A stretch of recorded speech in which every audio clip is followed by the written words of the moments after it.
ambayo ninapita na somo baba ponjo lena hiki ninapita na somo ambalo inasema nguvu ya wanawake katika kanisa. Ninaomba kama mnaweza kuandika, ninaomba muandike, kwa sababu leo ni siku yetu akina mama, tunajifunza somo hili, nguvu ya wanawake katika kanisa.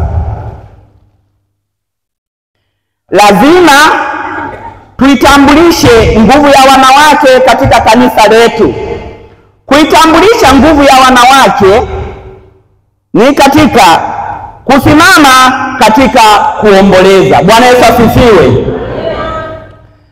Nguvu yetu sisi wanawake katika kanisa hili ni lazima tusimame katika mpango wa Mungu aliye hai. Bwana Yesu asifiwe.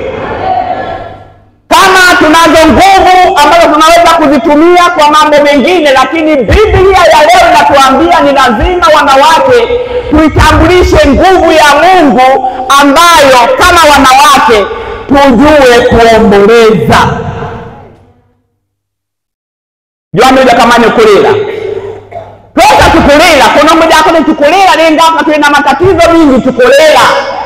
Pote lenga kiara tutodekiko nimekie kiara tukulilo kutekiara tuorokele. Naomba ninaleta watumishi wa Mungu. Bwana Yesu asifiwe sana. Ninaomba wanawake kwa kipindi hiki ni lazima tuwe wanawake ambao tunajua kumtafuta Mungu kwa bidii. Tumtafute Mungu kwa nguvu, kwa maana tunapita katika majaribu mengi. Lakini ni nani wa kutusaidia ili tumtafute Mungu? Ni sisi akina mama. Bwana Yesu asifiwe. Ni sisi akina mama ni lazima tumtambulishe Mungu katika maisha yetu. Katika Biblia, kitabu cha Yeremia mlango wa 9 mstari wa 17 hadi 21, naomba aliyepata aweze kutusomea. Yeremia mlango wa 9 mstari wa 11 hadi 21, Biblia inasemeje? Wa 17 mpaka 21 inasema, Bwana wa majeshi asema hivi, fikirini ninyi mkawaite wanawake waombolezao, ili waje mkatume na kuwaita wanawake wenye ustadi ili waje. Naomba ukae hapa kwa mtumishi wa Mungu. Biblia inasema, fikirini yenyi wanawake, mkae mfikiri mwino golege mwa kikoro. Mkae mfikiri wanawake jinsi ya kulibeba kanisa. Kukaa kufikiri ni kwamba kuna jambo ambalo linakuhusu sana katika maisha yako.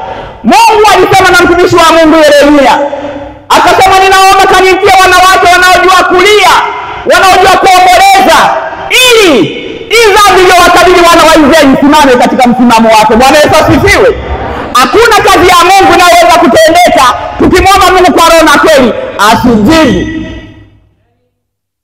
Ni lazima jibu, kwa sababu si tumemwomba. Alimwambia Yeremia, wafikiri waite wanawake. Wanawake ndio sisi mama zangu wa makuju. Bwana Yesu asifiwe. Waite wanawake, akuchagua kana kwamba ni wanawake wa aina gani. Waite yule yeyote anayeitwa mwanamke aje aomboleze wale mastadi wa kulia. Bala mtetee joo, umdume gwangu afuile. Tumulilie Mungu kwa tuliokuwa nayo. Bwana Yesu asifiwe. Sijajua, labda naweza kufikiria kwamba unafikiria nini. Kwa kipindi hiki tuna wakati mgumu. Bisha kwamba tunakula tunacheza. Mungu ametukumbusha siku ya leo, tutafute wanawake katika kanisa la Hekalu wenye nguvu, wanaojua kulia. Tena wanaojua kulia kweli, sio kulia kwa kusimama. Wanaojua kulia kwa kushuka chini kwa ajili ya kumwomba Mungu. Sio kana kwamba kulia tu mtu anapenda kulia, hapana. Mungu alisema na Yeremia. Mtumishi wa Mungu endelea.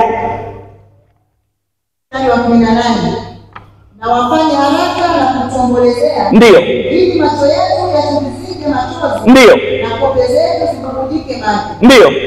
Maana sauti ya maombolezo imesikiwa toka Sayuni. Ndiyo. Jinsi tulipotekwa, tulipofadhaika sana. Ndiyo. Kwa sababu tumeiacha nchi. Ndiyo. Naomba ukae. Hao wanawake ambao wanawasema Yeremia, hao wanawake, yani hata kote zetu hizi CDF, sisosiega maasosi, jicho vijae maji, macho yetu yatoe machozi kwa kulia, kwa sababu dhambi imepandia madirishani. Kwa mstari wa 21, naomba niseme tu huu kwamba kwa sababu mauti imepandia madirishani, haijapita kwenye mlango. Bwana Yesu asifiwe.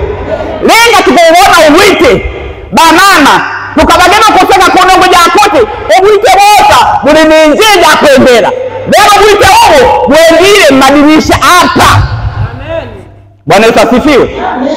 Dhambi imefika madirishani, haijafika mlangoni. Kwa nini? Ndipo Mungu akashikwa na hasira kana kwamba Yeremia watafuta kina mama ambao wanaweza kuomboleza.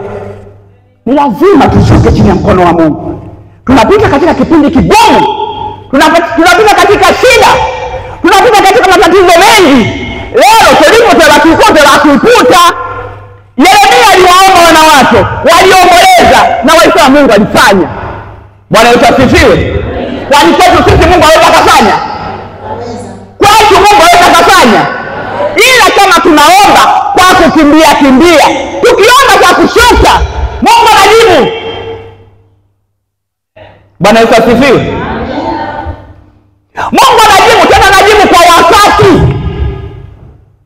Lenga tumputile kwa roho na kweli.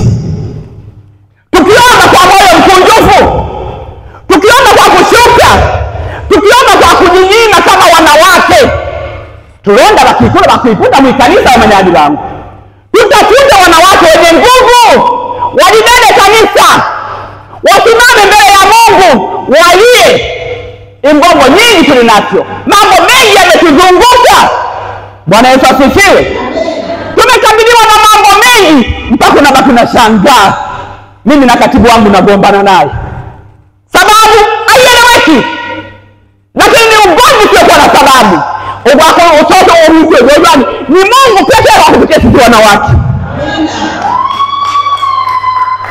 Ni Mungu peke yake, hatuna mganga mwingine wa kutusaidia sisi. Ni Mungu peke yake. Bwana Yesu asifiwe. Tukisimama na Mungu aliye hai, takataka zote zinaita takataka mimi. Uchafu wote huu utapotea katika jina la Yesu Kristo aliye hai. Utapotea. Utapotea na utakimbia. Kwa sababu Mungu tunamwabudu Mungu aliye hai. Na tunaona mara nyingi Mungu ametusimamia. Wewe ni shahidi katika mapito tunayopitia haya. Wewe tunakwenda nao, asingekosa Mungu tungefika hapa. Bwana Yesu asifiwe. Tusingefika hapa bila Yesu Kristo aliye hai ambaye ametutwalia msalaba pale msalaba alitwalia uzima. Bwana Yesu asifiwe. Mauti imepandia madirishani, haijapita mlangoni. Ndivyo ilivyokuwa. Wana wa Israeli waliteseka katika mateso makubwa na mafalme zingine. Mungu akafikiri, Mungu akaona kwa macho yake mengine. Mungu akatazama, ndipo akamwambia Yeremia, nitafutie wanawake wanaojua kulia. Atulii kwa sababu tunapenda kulia, tunalia kwa sababu tuna uchungu moyoni wa mambo tunayokabiliana nayo. Shida tunazopata, matatizo yaliyokuwa pamoja na sisi. Ni lazima wanawake wa Makuyu tumtafute Mungu. Kama kazi yale. Mama zangu tumtafute Mungu. Hakuna jambo ambalo Mungu hawezi. Mambo yote yanawezekana. Bwana Yesu asifiwe. Kuna mama mmoja katika Biblia, Samueli wa kwanza ile kama sijakosea, mstari wa kwanza hadi wa 10, tunamkuta mwanamke mmoja kwa anaitwa Hana. Huyu alikuwa analia kwa sababu alikuwa anatafuta mtoto. Ninaeleweka? Alikuwa anatafuta mtoto, alilia madhabahuni hapa. Alilia, na sisi tulia madhabahuni hapa. Usiku tunao usiku. Mungu atutoe mizigo yetu hapa madhabahuni. Bwana Yesu asifiwe. Sijakuambia umebeba mama mzigo. Mnajua tuna mizigo mingi. mingi. Ukata kuna mizigo mingi, ila nionyeshe kwa nje, ila kwa rohoni kuna mizigo mingi. Bwana Yesu asifiwe. Walio wa rohoni wananielewa.